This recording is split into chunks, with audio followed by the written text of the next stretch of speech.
Welcome to the Uphill Community Podcast, your source of inspiration to gain clarity, elevate your standards, and embrace your call to more.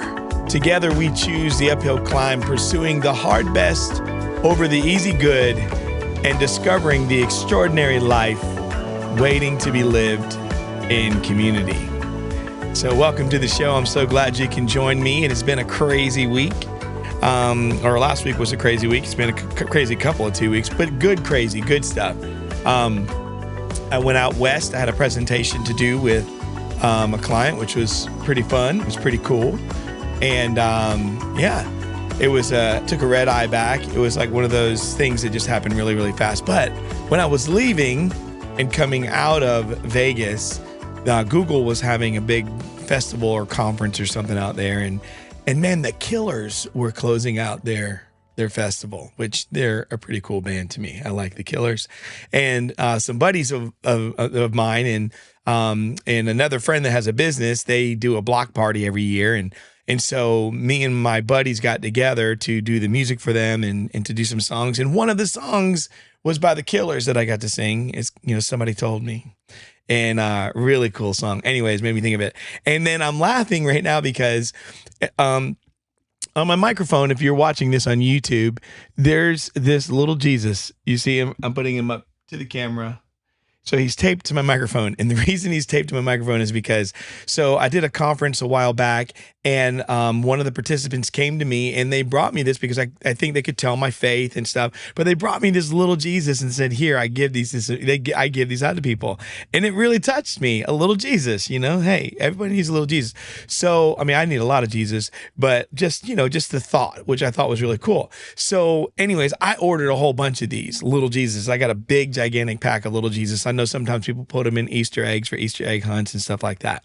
But what I do is in my house with my wife and my daughter, I like to hide them around different places. So I will put them on my wife's coffee cup. I put them in the refrigerator. I put different ones, different places, put them in the shoe. She's put them in my shoe, but we've been doing that. And so she taped little Jesus to my microphone today. So, all right. Shout out to my bride, catching me off guard like that. That's pretty good. Pretty good. She rocked it out. Needless to say, I'm going to keep moving. So if you've been listening to the show, you know that I just wrapped up a 5-week series around dreams. This week, I'm going to get into ruts and lulls. I'm so excited about this. So I'm going to do like a series of 4 around, basically don't quit in the rut. That's what it is. It's just a new series, Don't Quit in the Rut, focusing on ruts, lulls, and dips and things that happen because, I talk about that stuff. People get excited and then all of a sudden, boom, they run into a wall. It's like you crash. It's like the sugar crash or, you just run out. You just gas out. So I'm going to get into that. So I'm really excited about it. I've had some conversations around it, and people are saying, man, yeah, do that. That's a really good thing. And I'm also doing that within the Uphill community. So, and if you're interested in learning more about the Uphill community, don't hesitate. Go check it out. Get on a browser. It's theuphill.community, theuphill.community. And you can learn about what it is. And I would love to see you join it. If you want to follow me on Instagram, you can at Tim Pecoraro. You can follow me on LinkedIn as well. Tim Pecoraro on LinkedIn. That's Tim, last name P-E-C, P as in Paul, E-C-O-R-A-R-O. And just see what I do. I just put out simple stuff. I don't overwhelm. I don't post all the noise and nonsense. I just post things that hopefully make a difference and add value to your life. That's what matters most to me. That is my gift to humanity. No one pays me for these things. These are things that I do because I love them. I love to invest in the lives of other people. So, and if you're listening right now on Apple Podcasts, Spotify Podcasts, Amazon Music, Odyssey, Audible, Substack, or YouTube, please subscribe to the show if you have not done so already and share with other folks and let them know what's going on. Also, in my Instagram, you can join up. You'll see all my links in the bio. So go to Instagram, go to my bio, click on the link, and you'll see all the little things I do to the podcast. You'll see my business website, where I do stuff with my coaching business. And that's all I do is I focus on developing people. My life is literally around investing in people. That's all I do every single day. I help develop people, leaders, teams, individuals, people retiring, people starting their life, people making major changes and transitions. But I mostly work with people in transition. So I help you get clarity, raise standards, and embrace a call to and for more. Even in retirement, there's still more. You can still be valuable and be a great contributor to life. So without any hesitation, let me jump into today's topic. Woo, I'm getting excited. So this is the new series. This is what we're going to be getting into. And it's all around not quitting or don't quit in the rut. So that's the series we're in. So have you ever felt like you're spinning your wheels? You ever felt like that, doing a lot of stuff, a lot of activity, but actually going nowhere, or it's like seems to be wasted? Because you're not alone. All right, so today, that's what we're going to dive into, the reality that we all face at some point. And that reality is that we're in a rut. Personally, professionally, emotionally, spiritually, this is where we can end up, in a rut. All right, so before we talk about getting out of the rut, we first we have to first know how we got in the rut. Like, that's a big thing. How did I get into this rut? So let's begin with a simple truth. You can't change what you do not recognize. So write that down. You can't change what you don't recognize. All right. So we're going to start right here with what is a rut. Let's talk about it. A rut is a settled, ready? This is a definition I'm going to give to you. A rut is a settled and monotonous routine that feels like it's limiting your growth. It's not always dramatic. It sneaks up subtly. It just comes out of nowhere, it seems. You don't crash into a rut. Most of us, guess what? We drift into a rut. You're not going to just crash into it one day. You end up drifting into a rut. And before you know it, there you are. And a rut is not the same as a routine, guys. Okay, that's another thing. Routines bring structure. Ruts, they feel like a cage. Okay, a good routine gives you structure, but a rut is like a trap. It's a cage, all right? So you might say every day feels the same, or I'm busy but not fulfilled. You may say something like, I don't remember the last time that I felt excited about my life. Those are real statements that we all make, I think, at some point in our life. There's a proverb that I really love to remind myself of, and that's Proverbs 14:12. And it says, there is a way that seems right to a man, but its end is the way to death. Right? Death obviously could be the end of life. Death could mean the death of a thing. Death could mean just waste, loss, right? So I just want you to realize that how can I put it? That verse kind of, it's like a mirror, right? Sometimes we walk into ruts thinking that it's the right road, but we eventually wake up, we're disoriented, we're drained, and we're dissatisfied. Oh gosh, the 3 Ds. Disoriented, drained, and dissatisfied. All right. Not a cool place to be. At least I know I don't want to ever be there.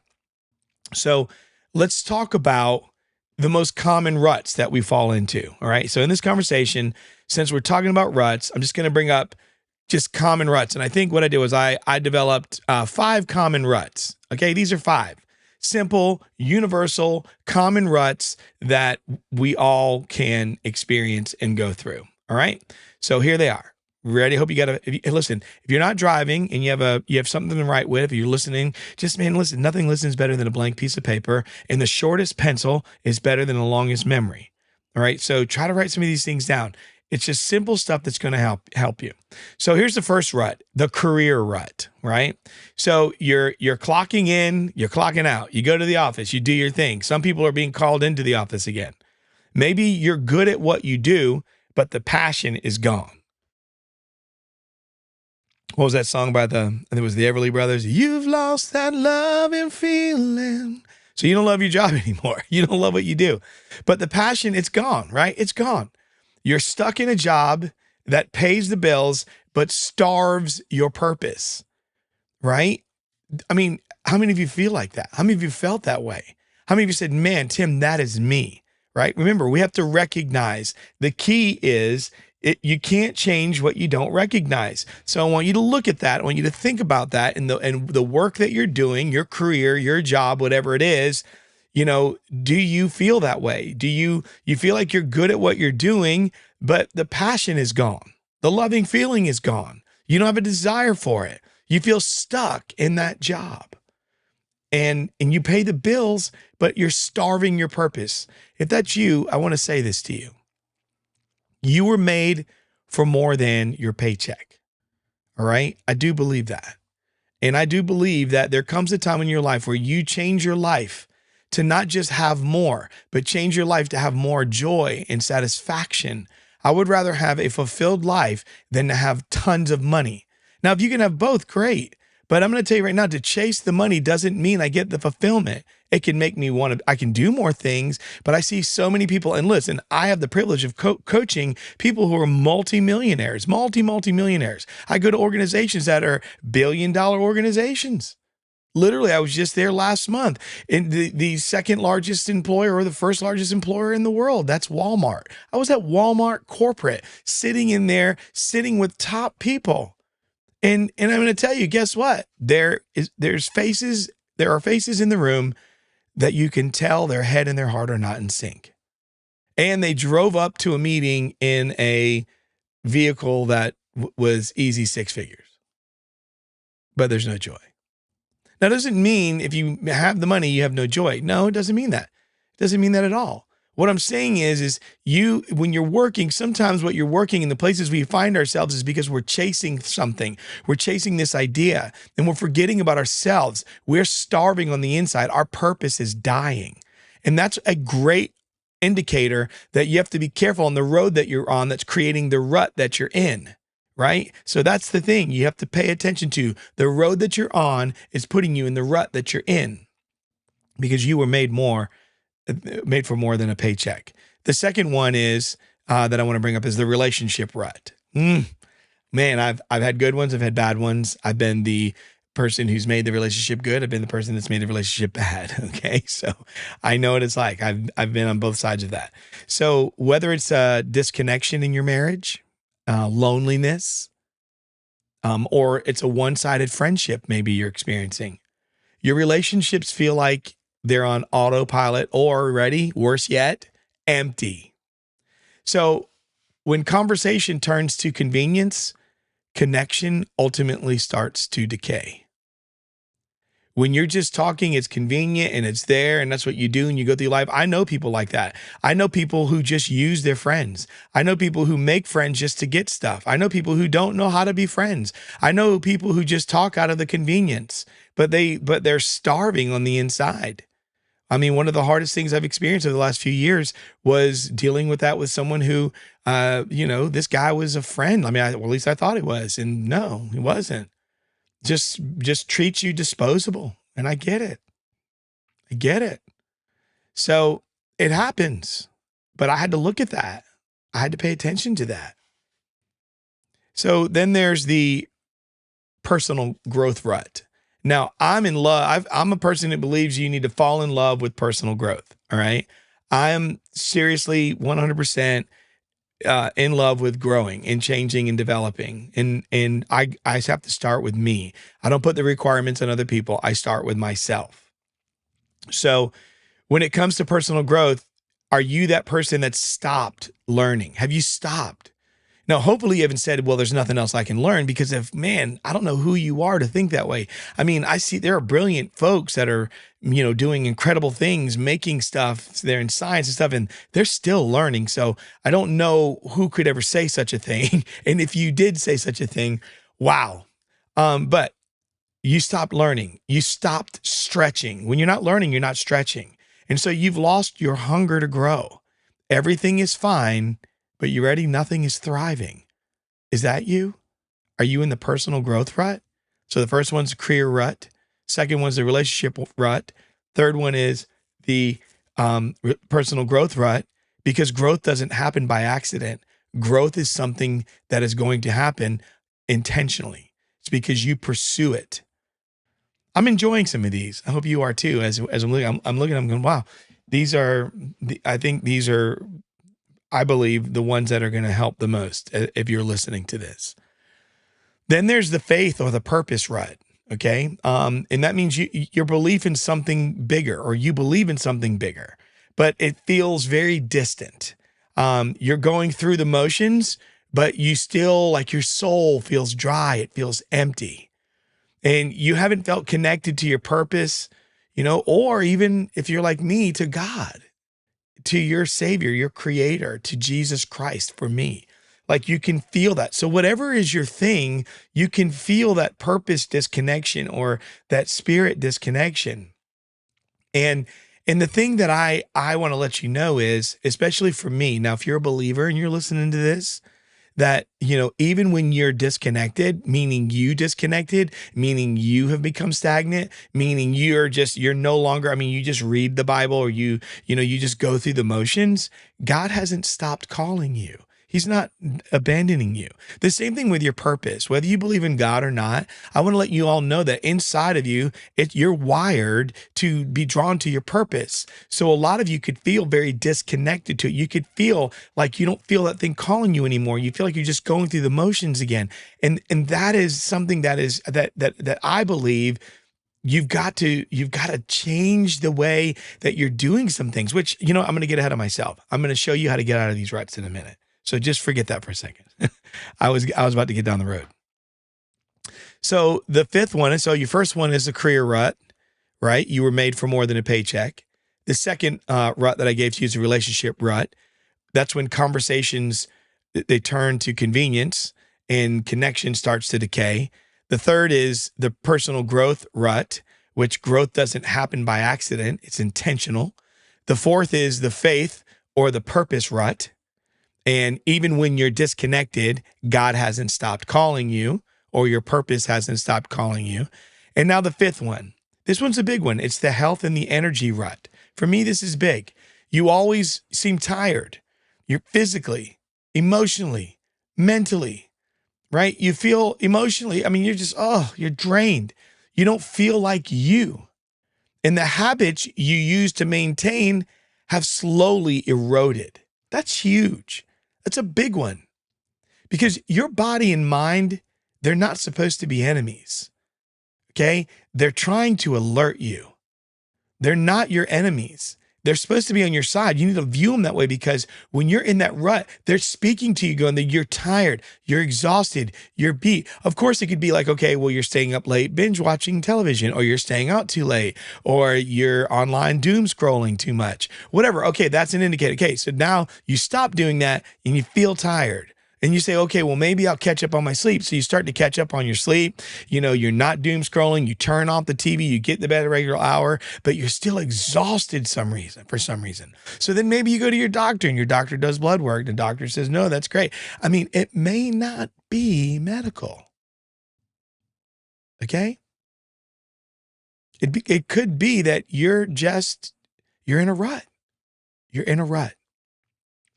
So if I was going to ask you, like, if you would tell me which of these ruts do you think you relate to the most?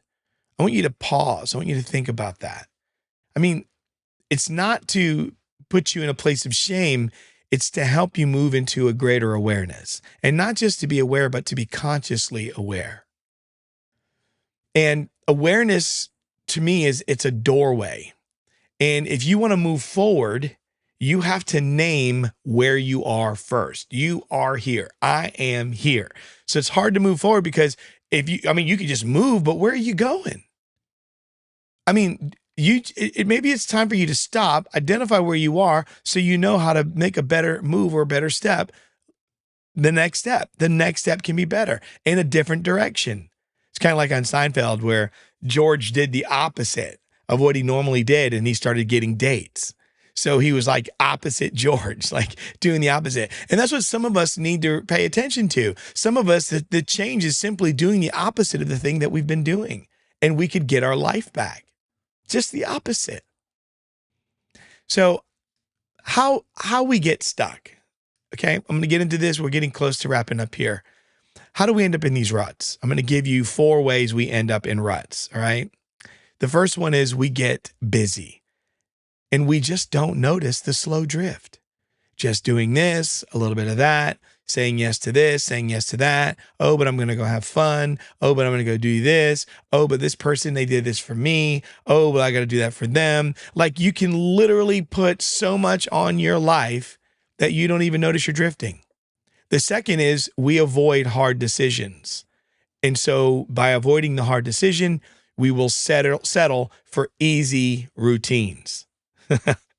Man, I'm going to tell you right now, stop avoiding hard decisions.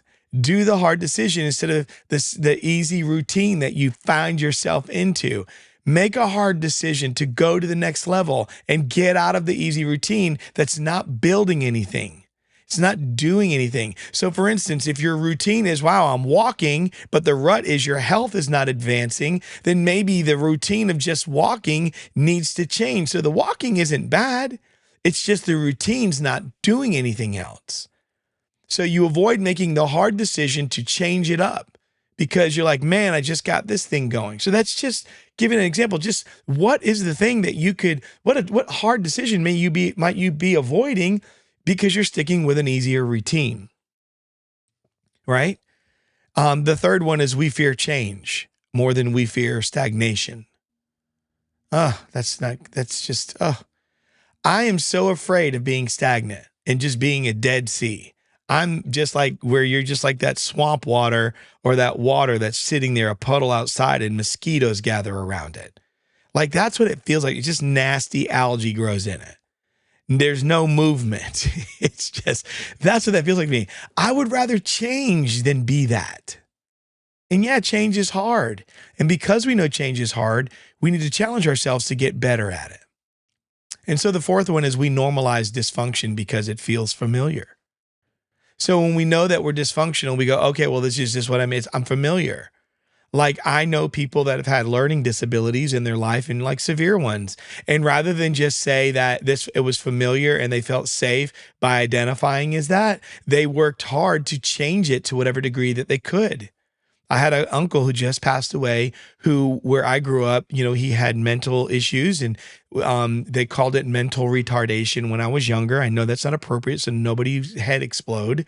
Please, nobody blow up over that. But that's what we knew when we were kids, when we were little. And this is in the 70s. So he passed away, but he only wanted to be emancipated. He wanted to live on his own. And there came a point in his life when he finally was able to do that. And what he did was he had to learn, though. He had to push himself because he didn't want the familiarity of the dysfunction. He didn't want to normalize it. He wanted to push himself beyond that to go to the next life. There's a guy, Nick Vujicic. Go look for him on YouTube. The guy has no arms and no legs. So he could normalize the dysfunction. But no, he's a great public speaker. The guy swims in the ocean. I know people who won't even go learn to swim at the YMCA. At the local pool with free pool lessons. And this guy is swimming like that in the ocean. Like he scoots up to the edge and goes in. Unbelievable. Because he will not normalize dysfunction because it's familiar. Don't do that. Just don't do that. So here's the kicker. Most ruts are built by good intentions, right? Plus poor maintenance though. So you end up in a rut, you have a good intention, but you just have poor maintenance. Think about that. Good intentions, that's how I'm building a rut, but I have poor maintenance of that. Another one that you want to look at I want you to kind of think and take into consideration as another kicker is we didn't plan to get stuck, but we stopped checking in on ourselves and we stopped adjusting our course. So we have good intentions, but poor maintenance. We don't plan on getting stuck, but we stop checking in on what we're doing, checking in on ourselves.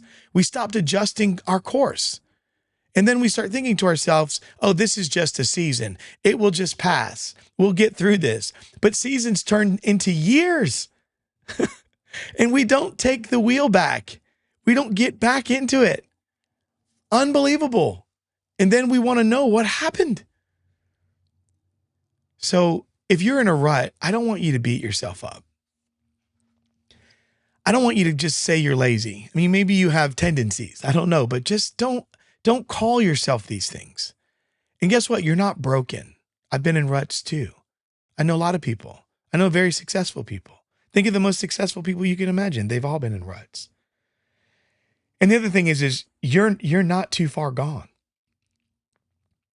But here's what I want to challenge you with. You don't have to stay here. And the first step is you've got to decide that you're going to be honest. You're going to really be honest. And you're going to be honest about what's going on in your life.